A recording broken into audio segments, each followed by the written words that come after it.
Дэлхийн өнцөг булан бүрт Монгол үндэстэн Монгол угс саднууд амьдарч байна.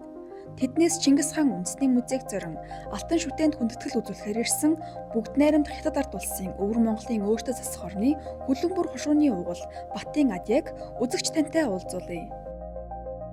За сайн байцгаана уу?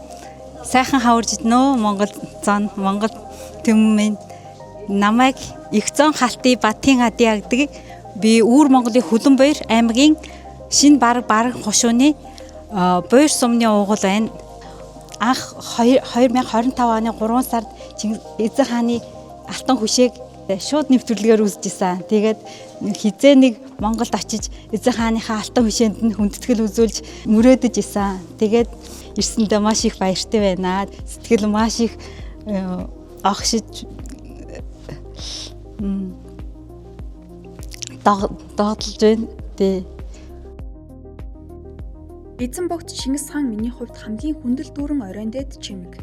Дандаа биднийг ивэдэг болохоор амьдралд тохиох хүнд бэрхийн өмнө нугарч болохгүй гэж боддог. Эзэн хааныхаа хөшөөнд мөргөх хамаг их шалтгаан нь гэрийнхэн хойморт байгаа бурхандаа залбирдагтай яг л адил.